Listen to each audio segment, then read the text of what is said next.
Well, hello everybody. This is Buddy with Gemini Homestead, and today we are taking little soil samples and kind of see where we're at.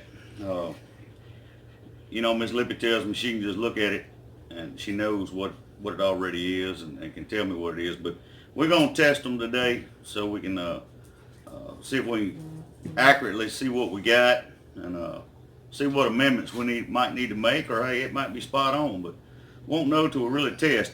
I think really what happens is she goes out there and she sits and talks to the soil till it decides to give up and get right, and that's probably what really happens. But we're going to do a little testing today. We're going to do pH. We've already done one pH test.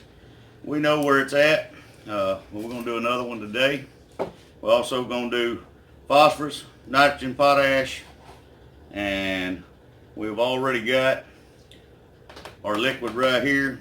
It's supposed to take 5 cups of distilled water, and Lippy's already boiled the water, got that ready, got it mixed in with 1 cup of soil, and stir, and then you let it sit and settle.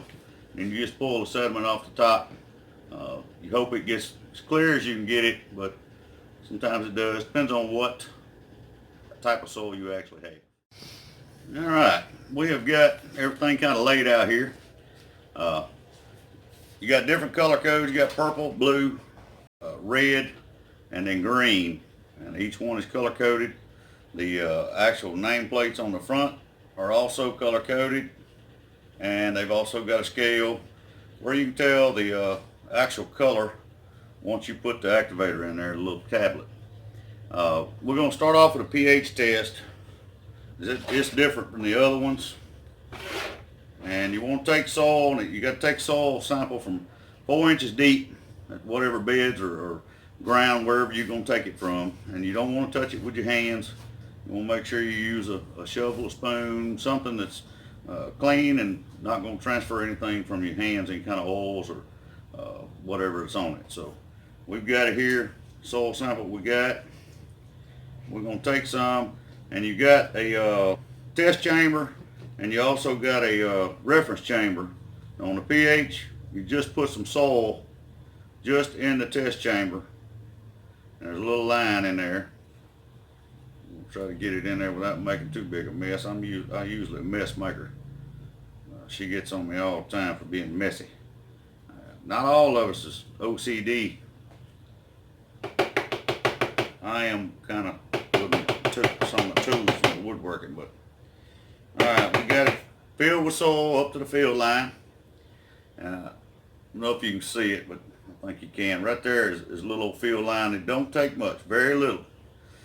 And you take your little old dripper and you pull. Where's my clean water I had? I'll have to get some clean water. I had some here somewhere. You just put a sample of clean water in there. Now on these, we'll just pull from the solution that we've already got mixed up.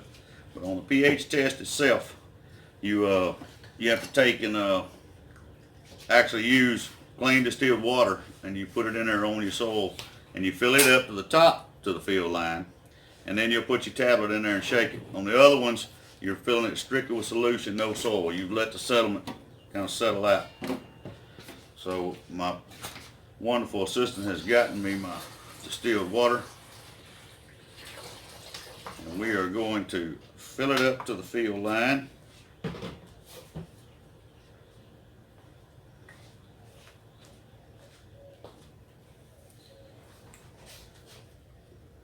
See if I can do this without running it over and making too big a mess.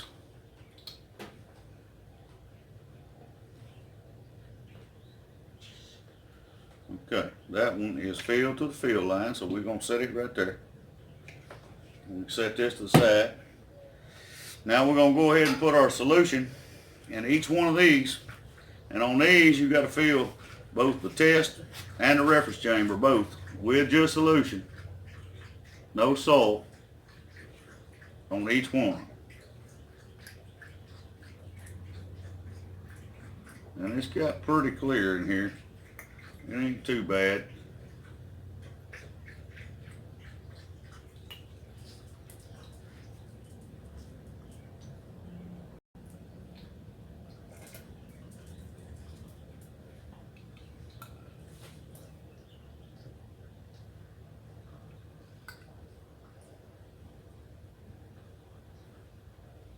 thing is not to get any the floaters that's all floating around in the sediment. Stop your little deal up.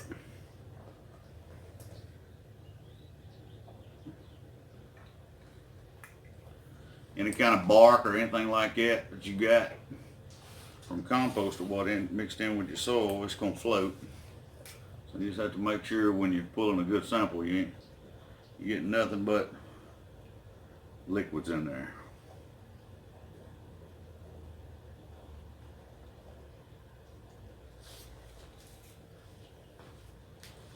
Let's see how this goes.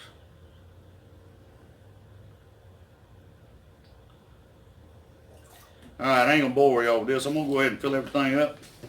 We'll get it all full. I'll get the caplets trimmed.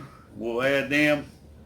We'll come back. We'll shake them, and then we'll let them sit for 10 minutes, and then we'll all read the results together. See how it goes.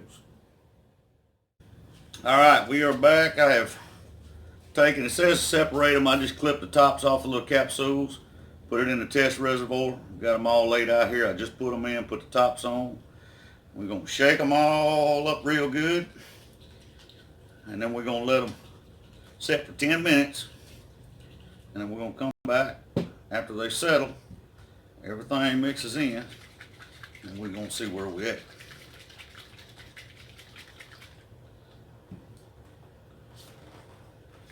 We're going to see just what happens.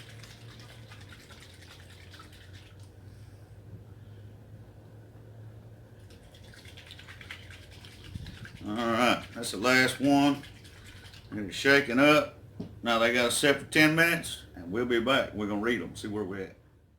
Alright, everybody, it's been 10 minutes. We are back. First one we're going to look at is our pH. On this test here is green, okay? And our pH is showing right at about 6.8. So it's right at between neutral and slight acidity. And that's good. I like it about right there.